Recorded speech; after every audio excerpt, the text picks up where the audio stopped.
Quando João girou a chave na fechadura enferrujada da quinta abandonada que acabara de comprar nos campos do Alentejo, o seu coração quase parou ao ouvir vozes masculinas vindas do interior. Ao empurrar a porta com força, deparou-se com dois jovens abraçados no chão poeirente da sala principal, um consolando o outro com lágrimas silenciosas nos olhos, e as palavras sussurradas pelo mais novo ecoaram como um trovão: irmão, um dia alguém vai aceitar-nos como somos, dois homens que amam outros homens, sem medo. O ar cheirava a mofo e a oliveiras velhas, e João, viúvo de 48 anos, com as malas ainda no carro e o filho de 17 anos a chegar dali a pouco, sentiu o chão fugir-lhe debaixo dos pés. Quem são vocês? Esta casa é minha agora, gritou ele, a voz rouca de surpresa e raiva contida. Os dois jovens levantaram-se de um salto, o mais velho, Rafael, 30 anos, com ombros largos e olhar firme, protegeu o irmão Tiago, 26, mais magro e de olhos vermelhos. Desculpe, senhor. Vivemos aqui há 6 meses. Os nossos pais expulsaram-nos quando descobriram que éramos gays. Não tínhamos para onde ir, disse Rafael, a voz firme mas com um tremor quase imperceptível. João ficou parado, o sol da tarde a entrar pelas janelas partidas e a iluminar o pó que dançava no ar. Ele tinha deixado o Porto para recomeçar, depois da morte da mulher, para dar ao filho Mateus um futuro mais calmo, longe da cidade barulhenta. Comprara aquela quinta por um preço ridículo, sonhando com vinhas e oliveiras, não com intrusos. Saiam. Hoje mesmo, ordenou ele, mas a chuva começou a cair forte lá fora, tamborilando no telhado velho, e Tiago baixou a cabeça, murmurando: por favor, só esta noite. João olhou para o rapaz e, por um segundo, viu no seu rosto o mesmo medo que o seu próprio filho tinha mostrado quando perdera a mãe. Suspirou, passando a mão pelo cabelo grisalho. Fiquem esta noite. Amanhã resolvemos. A noite caiu pesada. Mateus chegou de táxi, os olhos arregalados ao ver os dois estranhos. Sentaram-se os quatro à volta de uma mesa improvisada com velas, comendo pão e queijo que João trouxera. Rafael contou, em voz baixa, como os pais em Trás-os-Montes os tinham chamado de aberrações, como os vizinhos os olhavam com nojo, como tinham viajado de autocarro até ao Alentejo em busca de um lugar esquecido. Tiago, mais calado, olhava para as mãos, os dedos entrelaçados como se rezasse. João ouvia, o peito apertado. Ele nunca pensara muito no assunto. Homens com homens. Era coisa de cidade, de televisão. Ali, no campo, as coisas eram simples. Ou assim pensava. Mateus, curioso, perguntou a Tiago sobre a vida deles, e o rapaz sorriu pela primeira vez, contando histórias de pequenas vitórias, de um amigo em Lisboa que os ajudara com dinheiro. João ficou acordado até tarde, deitado no colchão velho que trouxera, ouvindo a chuva e pensando na mulher que partira, no quanto ela teria dito para ser humano. Pela manhã, o sol nasceu dourado sobre os montados de Sobro. João saiu para o pátio e viu Rafael e Tiago a limpar o quintal, movendo pedras e ervas daninhas com determinação. Não precisam de fazer isso, disse ele. Precisamos, sim, respondeu Rafael. Mostramos que podemos ajudar. Mateus juntou-se a eles, rindo quando Tiago lhe mostrou como usar uma enxada velha. João observava de longe, o conflito interno a crescer. Deixar que ficassem. Expulsá-los e viver com a culpa. O dia passou em silêncio tenso, mas quando a noite chegou, os quatro partilharam um jantar simples de sopa de legumes. Tiago falou da saudade da mãe, de como ela chorara mas não os defendera. João sentiu um aperto no peito. Ele era pai. Sabia o que era proteger um filho. Fiquem mais uns dias, disse finalmente, sem olhar nos olhos deles. Até arranjarem outro sítio. Rafael acenou, grato. Mateus, ao lado do pai, sussurrou, eles são fixes, pai. João não respondeu, mas no fundo sabia que algo começara a mudar. As oliveiras velhas pareciam testemunhas silenciosas daquela primeira noite de uma nova vida inesperada. Os dias seguintes na quinta transformaram-se numa rotina estranha mas estranhamente confortável. João acordava cedo, o corpo habituado ao trabalho da cidade agora a adaptar-se ao ar fresco do Alentejo. Rafael e Tiago levantavam-se antes dele, já a consertar cercas partidas ou a limpar o poço antigo. Mateus, que no Porto passava os dias no telemóvel, agora seguia Tiago como uma sombra, aprendendo a distinguir as variedades de azeitona. Isto aqui é vida de verdade, dizia o rapaz, os olhos brilhantes. João observava tudo com um misto de irritação e curiosidade. À tarde, enquanto o sol queimava o chão seco, sentavam-se à sombra de uma azinheira centenária e conversavam. Rafael contava como, em miúdo, escondera os sentimentos por um colega de escola, o medo de ser descoberto a sufocá-lo. Eu sabia desde os 12 anos, disse ele, a voz calma. Mas fingia, jogava futebol, namorava raparigas para disfarçar. Tiago, mais reservado, falava pouco, mas quando o fazia era com uma dor profunda. Os nossos pais diziam que era pecado. Que Deus nos castigaria. João escutava, o cigarro a tremer na mão. Ele lembrava-se de conversas com a mulher sobre o filho, sobre como educá-lo para ser homem. Agora, ali, aquelas palavras pareciam vazias. Uma tarde, um vizinho idoso, o Sr. Manuel, passou pela estrada de terra e parou, curioso. Quem são estes rapazes, João?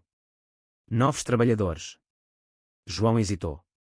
Sim, ajudam na quinta. O homem franziu a testa. Cuidado com forasteiros. O Alentejo é de gente nossa. Quando o vizinho partiu, Rafael baixou a cabeça. Viu? É sempre assim.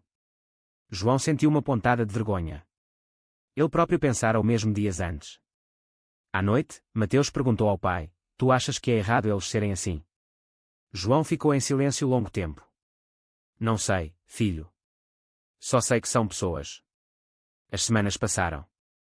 A quinta começava a ganhar vida. Rafael, com mãos hábeis, consertou o telhado. Tiago plantou hortaliças no pequeno jardim. João, surpreendido, via como o trabalho os unia. Uma noite de lua cheia, sentados no alpendre, Tiago tocou o violão velho que encontrara no sótão. A melodia suave encheu o ar, e Rafael cantou baixinho uma canção antiga portuguesa sobre saudade. Mateus aplaudiu, rindo. João sentiu o peito aquecer. Pela primeira vez desde a morte da mulher, riu também. Mas o conflito não desaparecera. No espelho do quarto improvisado, João olhava para si próprio e questionava: quem era ele para julgar? Tinha perdido a mulher para o cancro, vira o filho sofrer, e agora aqueles dois rapazes, expulsos pela própria família, mostravam-lhe uma força que ele invejava. Rafael aproximou-se uma manhã. Obrigado por nos deixar ficar, João. Não é fácil para ninguém. Os olhos deles encontraram-se, e João sentiu algo novo, um calor estranho, que afastou rapidamente. É o certo, respondeu ele. O outono chegou, as folhas das vinhas a dourarem. Os quatro trabalhavam juntos, e as risadas de Mateus enchiam o ar. Mas João sabia que a paz era frágil. Os pais de Rafael e Tiago ainda procuravam, e o mundo lá fora não perdoava facilmente. Mesmo assim, pela primeira vez, a quinta parecia um lar. A tensão cresceu com as primeiras chuvas de outono. Um dia, Tiago recebeu uma chamada do irmão mais velho, que ainda falava com os pais. Eles sabem onde estás. Vêm aí.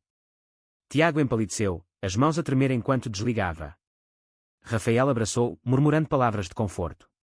João, que ouvira tudo da cozinha, sentiu o estômago apertar.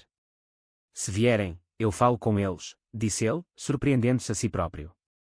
Mateus, agora inseparável de Tiago, ficou ao lado do amigo. Não deixamos ninguém magoar-te. A aldeia próxima começou a murmurar. Na mercearia local, a dona olhava para os irmãos com desconfiança quando João ia comprar pão. Rapazes bonitos assim, sozinhos com um viúvo e um rapaz novo. Cuidado, hein? João engoliu a raiva e saiu sem responder. À noite, contou aos outros. Rafael riu amargo. Sempre o mesmo. O medo do diferente. Tiago, mais sensível, chorou em silêncio no quarto que partilhava com o irmão. João ficou à porta, ouvindo os soluços, e pela primeira vez sentiu vontade de entrar, de consolar. Mas parou. O que estava a sentir? Amizade. Algo mais. Sacudiu a cabeça. No dia seguinte, trabalharam na vinha velha, podando ramos secos. O suor misturava-se com a terra. Rafael, ao lado de João, disse: Tu mudaste, sabes? No princípio querias expulsar-nos. João parou a tesoura. Vocês mostraram-me que há coisas piores que um telhado furado. Tiago sorriu de longe, e Mateus gritou uma piada que fez todos rir. Mas a crise veio numa tarde cinzenta. Um carro parou no caminho de terra. Dois homens saíram, os pais de Rafael e Tiago. O pai, corpulento, gritou: Saiam daí, seus degenerados. Esta vergonha acaba hoje. A mãe chorava, mas não intervinha. João saiu à frente, o coração a bater forte. Esta é a minha propriedade. Eles ficam. O confronto foi duro. Palavras duras voaram, acusações de pecado, de traição à família. Rafael defendeu-se com voz firme: Somos vossos filhos. Amamo-vos, mas não podemos mudar quem somos. Tiago escondeu-se atrás de João, o corpo a tremer. Mateus gravou tudo no telemóvel, pronto para chamar a polícia. Os pais partiram ameaçando voltar com mais gente. Quando o carro desapareceu na poeira, Tiago caiu nos braços de Rafael, soluçando. João pousou a mão no ombro de Rafael, um toque que durou segundos a mais. Vocês não estão sozinhos. Nessa noite, o silêncio foi pesado. João não dormiu, pensando no olhar de Rafael, na força que via nele. Pela manhã, a quinta parecia mais forte. As oliveiras resistiam ao vento, tal como eles. O inverno trouxe frio e reflexões profundas. A quinta, agora com lume na lareira consertada, tornou-se refúgio. João começou a notar coisas, o sorriso de Rafael ao vê-lo chegar com lenha, o jeito como Tiago e Mateus planeavam o futuro da quinta como uma família. Uma noite, Rafael confessou: eu sempre quis uma vida simples, João. Um lugar onde ser gay não fosse crime. João ouviu, o peito apertado por uma emoção nova. Aqui pode ser, respondeu ele, a voz rouca. Tiago, encorajado pela paz, começou a falar de um rapaz que conhecera online, Carlos, um veterinário da vila próxima. Ele é como eu. Entende? João sentiu ciúme. Afastou o pensamento. Mateus veio ter com o pai uma noite. Pai, eu acho que gosto de rapazes também. Vi como olhas para o Rafael. João congelou. O filho, o seu menino, a confessar o mesmo que os irmãos. Abraçou-o forte. Seja quem fores, eu amo-te. As lágrimas vieram. A aceitação começou ali, lenta e dolorosa. Carlos veio visitar, um homem calmo de 35 anos. Ele e Tiago passeavam pelos campos, mãos quase a tocarem-se. João observava de longe, o coração a bater estranho. Rafael aproximou-se. Estás bem? Os olhos deles encontraram-se, e João sentiu o mundo parar. Não sei, admitiu ele. Sinto coisas que não devia. Rafael não disse nada, apenas pousou a mão no braço dele. O toque queimou. A crise explodiu quando a aldeia soube. Um grupo de homens apareceu uma tarde, gritando insultos. Degenerados. Saiam da nossa terra. João saiu com uma espingarda velha, não carregada, apenas para assustar. Esta quinta é minha. Quem tocar neles, enfrenta-me. Os homens recuaram, mas o dano estava feito. Tiago foi agredido levemente na vila quando foi comprar remédios. Rafael cuidou dele, lágrimas nos olhos. João, vendo a cena, sentiu o peito explodir. Abraçou Rafael, o primeiro abraço verdadeiro. Não deixe ninguém magoar-vos. Mateus filmou e colocou online, a história a espalhar-se. Apoios vieram de Lisboa, de associações. A quinta tornou-se símbolo. Mas para João, a luta interior era maior. Ele amava Rafael. Um homem. A pergunta não o largava. A primavera trouxe flores e renovações. A quinta florescia, vinhas novas plantadas com a ajuda de Carlos e Tiago, que agora namoravam abertamente. Mateus, confiante na sua identidade, ajudava o pai nas decisões. João e Rafael trabalhavam lado a lado, conversas profundas ao pôr do sol. Eu nunca pensei que pudesse sentir isto, confessou João uma tarde, as mãos sujas de terra. Por um homem. Por ti. Rafael parou, o sol a iluminar-lhe o rosto. Nem eu esperava encontrar alguém como tu, João. Forte, mas com coração aberto. O abraço veio natural, sem pressa, cheio de anos de repressão e de medo. Tiago, vendo de longe, sorriu para o irmão. Finalmente. A família de Rafael e Tiago tentou uma última vez, mas os irmãos, agora apoiados, enfrentaram-nos com dignidade. Escolhemos a nossa família, disse Rafael. Os pais partiram derrotados. A aldeia, devagar, começou a aceitar. O Sr. Manuel trouxe azeite caseiro como pedido de paz. Mateus ria, dizendo que a quinta era agora o lugar onde todos podiam ser quem eram. João sentia-se vivo pela primeira vez em anos. O amor por Rafael crescia, puro, feito de olhares, toques suaves e conversas até tarde. Carlos e Tiago planeavam uma pequena cerimónia simbólica na quinta. A vida fluía. Mas o passado ainda assombrava. Uma carta dos pais de Tiago chegou, pedindo perdão. Tiago chorou, mas perdoou. João, ao lado de Rafael, sentiu que o ciclo se fechava.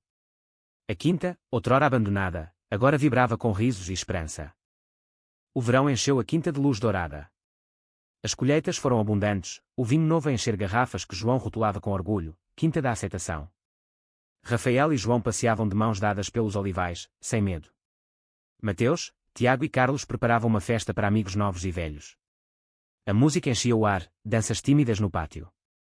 João olhou para Rafael e viu o futuro. Tu salvaste-me, murmurou ele. Nós salvámo-nos uns aos outros, respondeu Rafael, o beijo suave sob as estrelas. Tiago, radiante como Carlos, abraçou o irmão. Irmãos para sempre. A família escolhida crescera.